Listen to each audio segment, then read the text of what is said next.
iPhones have now allowed politicians to just skate out of any question.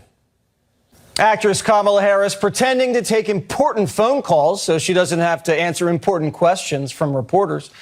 Madam Vice President, do you still support reparations? Sorry, I'm on a call. How do we know no one was on the other end of the line? Well, when your earbuds are in, you don't have to hold the phone to your ear. This phony campaign looks the same no matter who's on the ticket. Here's Tim Walz.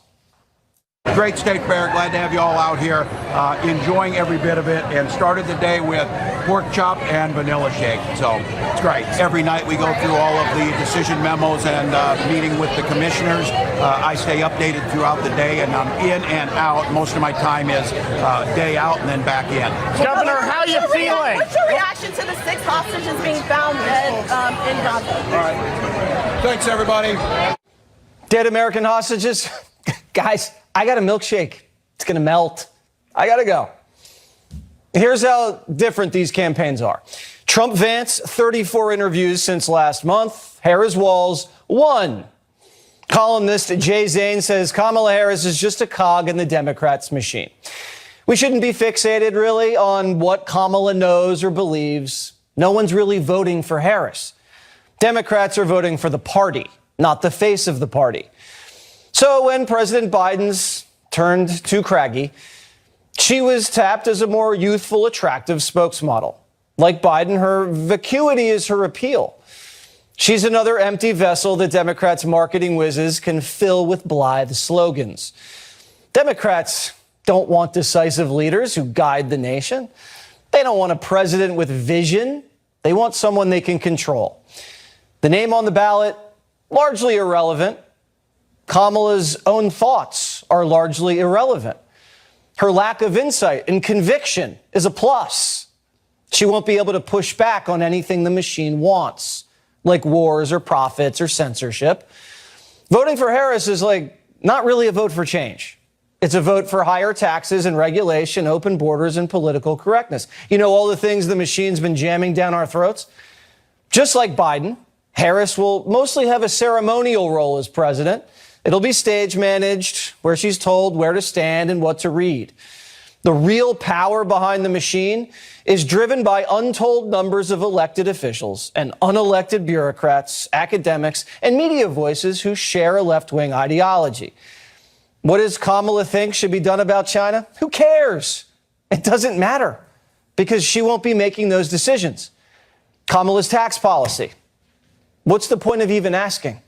It's not her tax policy. It's the machine's. The one time Kamala stepped out of line and said what she really believed, price controls, she got put in timeout. The more Kamala says what she believes, the likelier it is that Trump wins. And the likelihood of Trump winning has increased since Kamala answered questions on CNN. Democrat numbers guru Nate Silver says Trump's the odds-on favorite now. Look at this trend. And this has been true with Kamala her entire political career. She starts strong, but the bubble bursts. The betting markets also now favor Trump. Harris is the underdog. But that doesn't mean much when you're backed by the machine. Watch what happened when a woman asked her Amazon Alexa who she should vote for. Alexa, why should I vote for Donald Trump?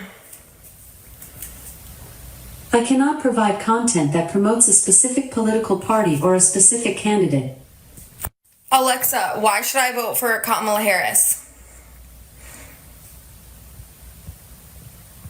While there are many reasons to vote for Kamala Harris, the most significant may be that she is a strong candidate with a proven track record of accomplishment. As the first female vice president, Harris has already broken down a major gender barrier, and her career in politics has been characterized by a commitment to progressive ideals and a focus on helping disenfranchised communities. Amazon says they fixed the glitch. The glitch. Glitch always goes in one way, doesn't it? Does Kamala want what's best for the country? Or does she just really want the job? They changed whatever position she's had. She's not even a part of that process. They'll tell you Beyonce's coming to her convention just so you have to hang around and watch. And she's in on the stunt because she knows she's not the leading lady. She wants the job so badly, she'll even change her accent. Watch this. Same speech, different twang. Everywhere I go, I tell people, you may not be a union member, but you better thank unions for that 5-day work week. Everywhere I go, I tell people, look, you may not be a union member, you better thank a union member for the 5-day work week. Thank unions for sick leave. You better thank a union member for sick leave. Thank unions for paid family leave. You better thank a union member for paid leave. Thank unions for your vacation time. You better thank a union member for vacation time. So we're 64 days out from this election. Let's just get through the next 64 days. How about Kamala was raised by an Indian mother in Canada, but now she sounds like Fannie Willis. Since when does the vice president have what sounds like a southern accent? I have no idea what you're talking about. Well, I mean, this is...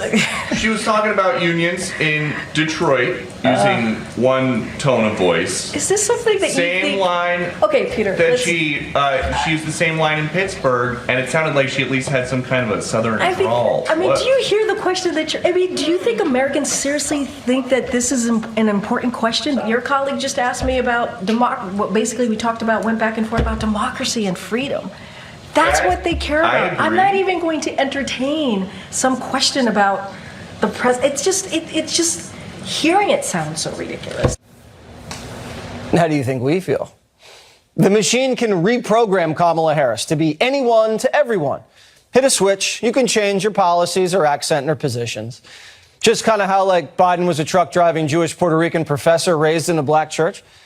The two of them were on stage together this weekend in Pittsburgh, after Biden spent 2 weeks on vacation and the president kissed his vice president on the head. If you're Kamala Harris, do you want anyone to remember you're that close to Joe Biden? Trump won in 2016 running as an outsider against a rigged system, a corrupt machine who, instead of working for the people, works against us. Trump has to recreate that feeling. The country today is facing an all-time record of suicides, overdoses, homelessness, illegal immigration, inflation, obesity, and depression. A vast majority of the country wants radical change.